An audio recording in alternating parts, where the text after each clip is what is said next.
สบายดีสบายดีพี่น้องสบายดีFCเบิดทุกคนพี่น้องปีนี้บ่แพงสิได้เกี่ยวเขาวตากฝนแล้วฝนเมื่อหันเบิดเขาวสุกแหละเริ่มสุกแล้วพี่น้องฝนกระตกแห้งแห้งโอ้เหลืองอลามเบิดเลยตายคันแนวนี่มายามหลีพี่น้องฝนตกแห้งเมื่อคืนนี่ลงไปยามเบิ่งหลีเบิ่งตอนก็เขาก็สุกแล้ว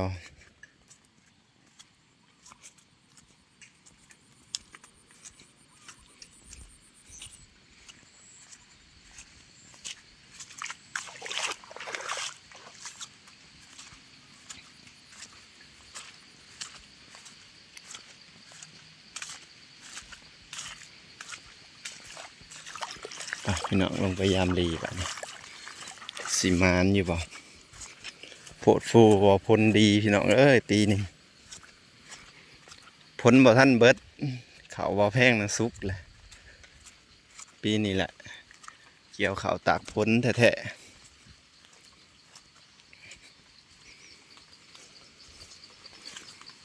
ๆเขาไปยามหลีก่อนสิลงยามหลีพี่น้องพาแวะมาเบิ่งบักทึกใหญ่บ่แพงก่อนทึกใหญ่ควายพี่น้องถ้าเป็นอยู่ไทยนี่สิได้ราคาสำใดพี่น้องโตซ้ำถ้าเป็นประเทศไทยสิได้ราคาเท่าใดพี่น้องโถนี่พี่น้องลำถ้าอยู่ไทยนี่ให้ราคามาดูพี่น้องถ้าอยู่ประเทศไทยเนาะโตซ้ำนี่สิได้ราคาสำใดนี่บัตรบ่แพงได้แต่30,000ป่ายบ่ฮอด40,000ครับพี่น้องกำลังเหี่ยว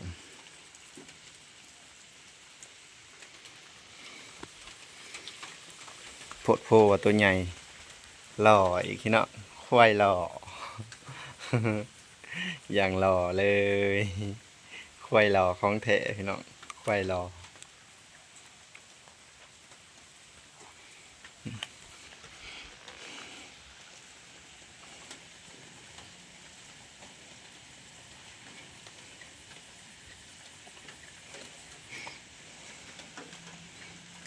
ตีนสันๆตีนสันๆตัวใหญ่ๆพี่น้อง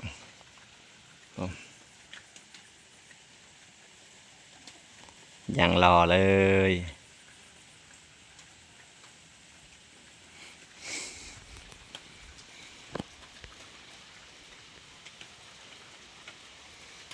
ถ้าอยู่ไทยราคาคือสีดีเนาะพี่น้องเนาะ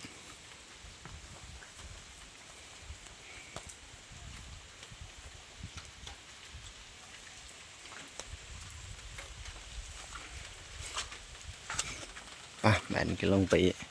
เบิ่งลีกัน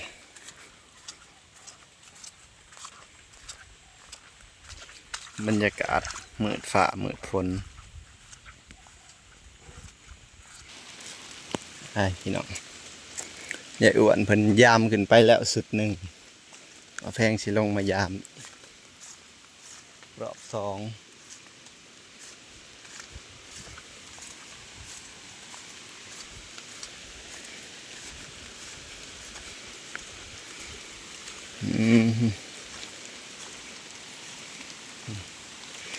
หญ้ายังนี่พี่น้องมันสิห้องหญ้าลีแฟบ่พี่น้องลีแฟ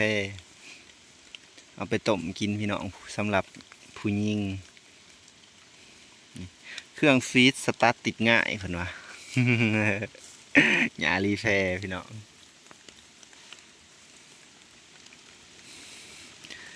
หญ้าเครื่องฟีดสตาร์ทติดง่ายเพิ่นว่าบำรุงเนาะพี่น้องเนาะ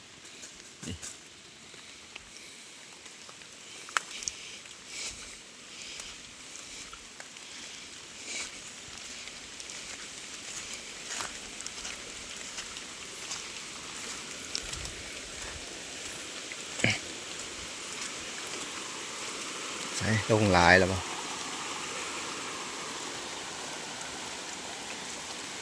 เดินๆจังพอกันพี่น้องเอ้ยว่าแพงกับบ่ได้คอยลงคลิปขอโทษขออภัย FC หลายๆอ๋อถูกเป็นหมูพี่น้องปลาเข็งอู้ยคือบ่ลงลีเนี่ยเนาะโอ้โอ้โอ้หลายแท้ๆลงมาหอดกลับขึ้นพี่น้องมาเบิ่งนำกัน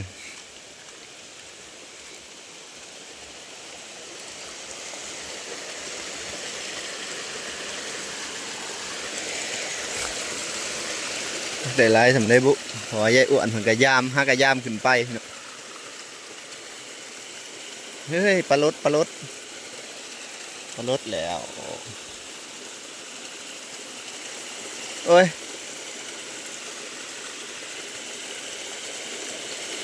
เต้นกราฟแล้วนี่ยังบ่หลายพี่น้องโอ้ยขาดแล้วพี่น้องขาดแล้วมันก็สิออกในป่องขาดนี่แหละปลาลดเดี๋ยวบ่แพงสิยิบไว้ก่อนพี่น้องยิบป่องขาดไว้ก่อนหลังจากยามลี่ก็บ่ถือป้าพี่น้องพาลงมาเบิ่งน้ำต้นตาดเอ้ยใครอยากมาเล่นกับมาเด้อพี่น้องมาเล่นน้ำต้นตาดทำกันเด้อป้าเถอะน้ำต้นตาดเนี่ย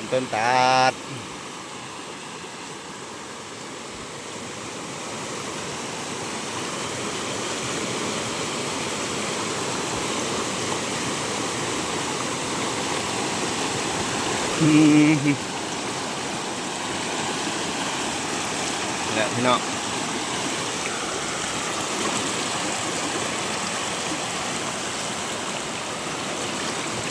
น้ำต้นตาดได้นี่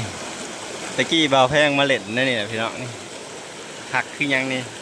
แลดลงไปใส่บอกไงนะมันเลยนี่พี่น้องนี่แล้วก็มันสีพาไหลไปสอดบรรยากาศ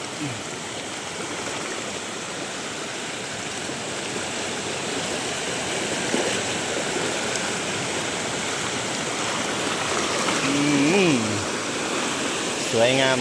มโอ้ยความถูกพี่น้องเกือบขาดก็ได้ชนเข่า สงสารเกือบเจ้าของเด้บ่สงสารเจ้าของดอกพี่น้องสงสารเกือบ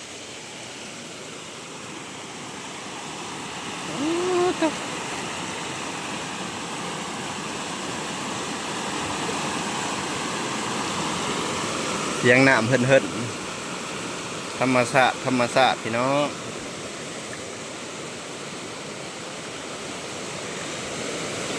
มันย่อสะดุ้งพี่น้องปลาหลายแท้ๆเอาสะดุ้งมาลง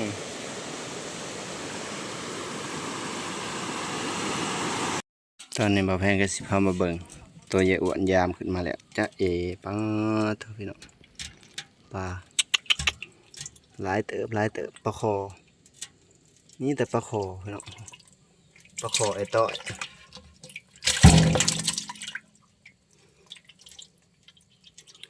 ตัวมันเติบพี่น้องย่างคือโดดดีแท้ต่ำนี่บ่าวแพงเห็ดไป2 ตัวเลยนี่พี่น้อง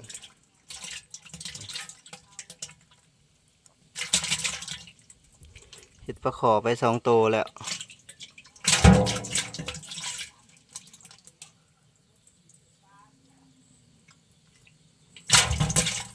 ปลาแพงสิเอาน้ำลงกับพี่น้องมาดิจนไหนปลาสิตายปลาแพงเห็ดไป2 ตัวลงน้องนี่ตัวหนึ่งลงขู่ตัวหนึ่งมาเหาะนี่ก็จะขอจบคลิปแล้วกันนะพี่น้องเด้อสบายดี